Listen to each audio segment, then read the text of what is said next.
It's getting heavier. Hi everyone. So, rain in the morning. I was originally planning to get out on the ride, but then that happened. So I'll probably go Zwift later on. But anyway, since I'm not riding today, I thought I'd maybe do a talk about pacing and zones. I haven't done this for a while, so let's just do the drop.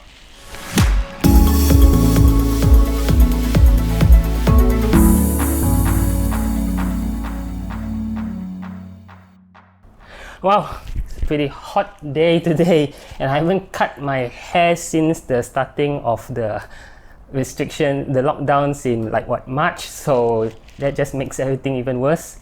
But anyway, so in my past videos, occasionally I've been talking about pacing in terms of zones, like zone 2 and zone 3, and what does that mean? Well, if you're used to pacing yourself with power or heart rate, I guess you probably know, but this is more for the beginners or those people who are not familiar with these terms. So what are zones? In order to understand zones, it's like basically the amount of effort that you're putting out, and this can apply to a lot of sports events, whether it's running or cycling, etc. But since this is cycling focused, I'll mainly talk about cycling. So to understand zones, there are basically like 3 different ways to categorize your zones. First is by power, but if you've been using power, you've been doing your FTP, you probably know what the zones are and probably don't need to listen to this. The second method is by heart rate, which I know a lot of people use, but there are problems. First problem is that there is significant lag in heart rate.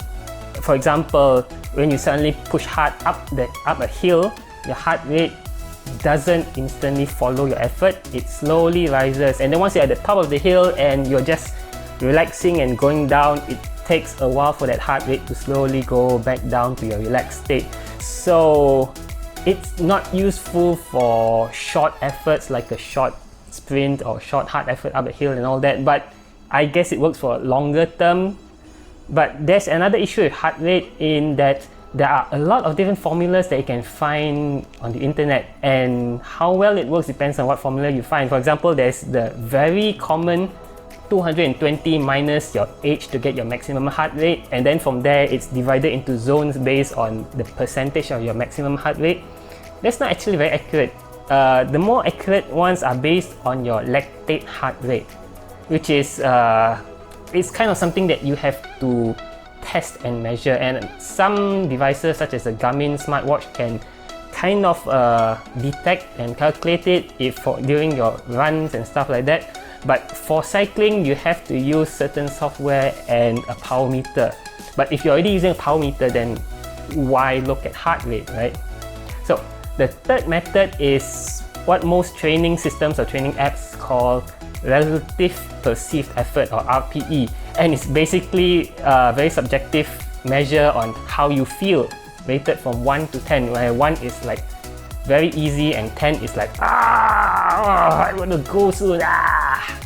But the way I'm going to describe the zones is something similar to RPE, but not RPE. I'm going for the simplest because I'm assuming like maybe you don't have a power meter, or maybe you're not going by heart rate, you're just going by feel. So I feel like this is going to be more useful, especially for people who don't have power meters or unfamiliar with heart rate zones. So let's start with zone 1. Zone 1 is often called active recovery. In terms of effort, it's simply too easy. Okay, let me try to explain that.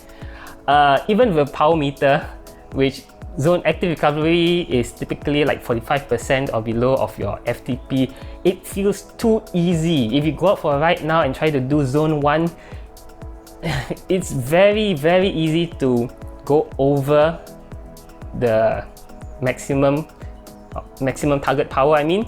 So yeah, in terms of feel, it just feels like you're not doing anything. There's always a temptation to go slightly more than that. And the purpose of active recovery is basically like what it says, resting, but not resting as in get off the bike, sit down and rest. Rather, you are recovering on the bike. That's why the effort is so easy. Okay?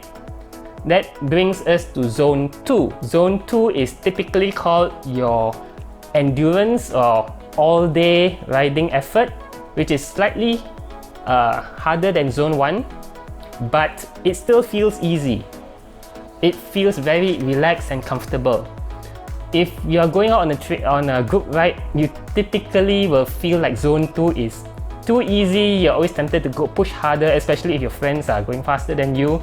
So I would describe zone 2 as you are kind of just spinning the pedals, you're feeling a bit of resistance to the pedals, but there's always the temptation to go harder. You always think that, why am I going so easy? I can go harder.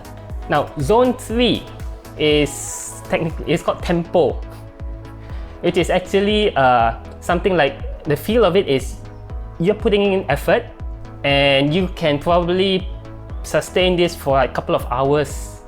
So it's actually one of the harder things to describe or feel, but generally if you are going out on rides with fitness in mind, where you're not really pushing hard to train and you're not really relaxed like on a tour, most people will settle into a tempo pace.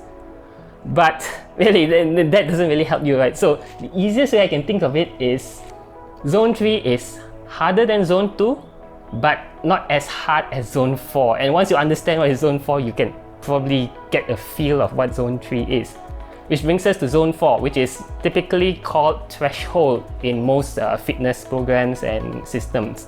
So threshold is close to or slightly above your limit, which in terms of power, that's your functional threshold power, or FTP.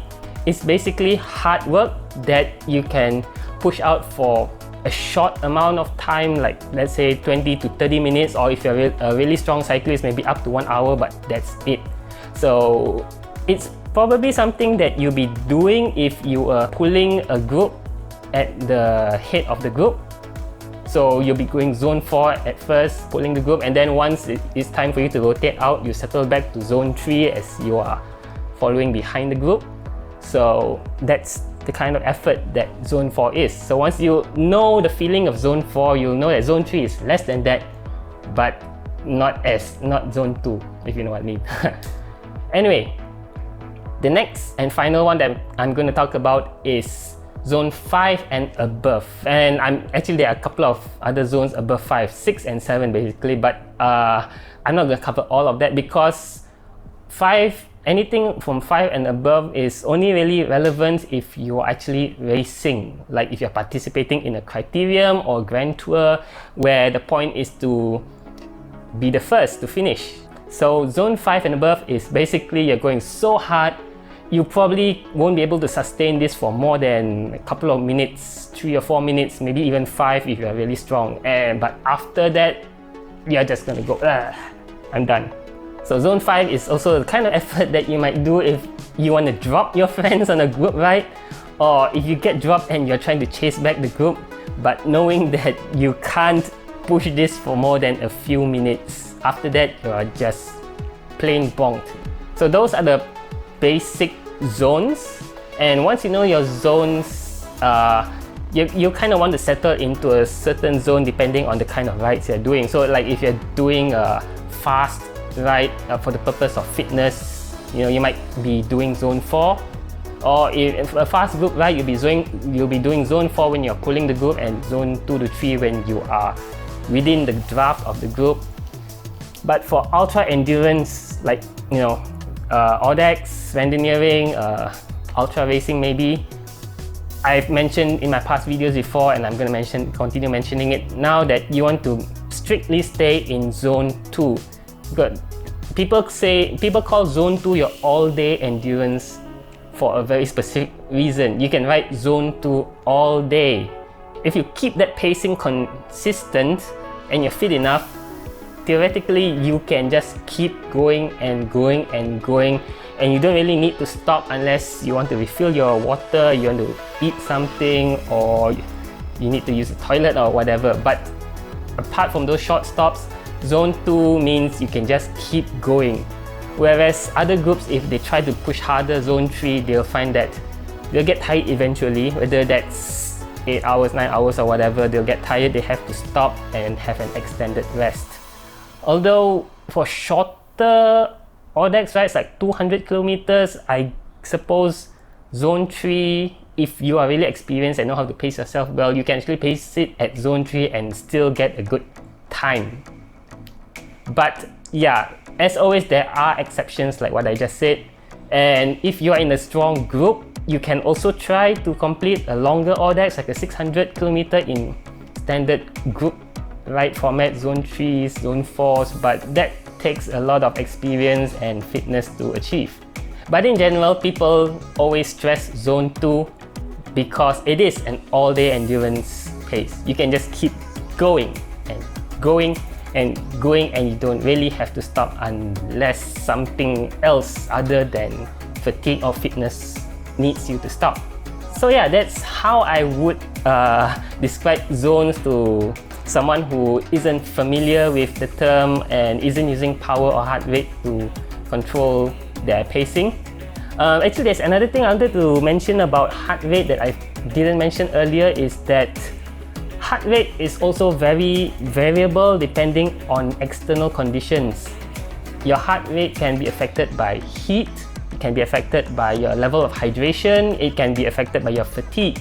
So if you're using heart rate to pace yourself, you have to be aware of these three things that may elevate your heart rate higher or lower depending on whatever. And also, it is widely known that on multi-day endurance rides, especially 400 to 600 kilometer Audexes and around the world records and all that, heart rate becomes very unreliable from day 2 onwards once fatigue sets in. So you really have to be aware that there are a lot of all these external factors affecting heart rate if you only use heart rate as your pacing method. So personally, I feel like you either go full power meter, and getting your FTP and getting your zones from the FTP, or go by perceived effort, RPE, but not the 1 to 10 RPE, because I feel like that's meaningless. You know, I mean, go at effort level 3, go at effort level 8. What does that even feel like, right? It's better if the pacing is based on how far or how long you feel you can go at that specific effort. So yeah, that's my take on zones and pacing with zones. So I hope you learned something useful from this video. If you did, I'd appreciate a like and subscribe. And hopefully next week there'll be a ride or something, and I'll see you that next time. Bye!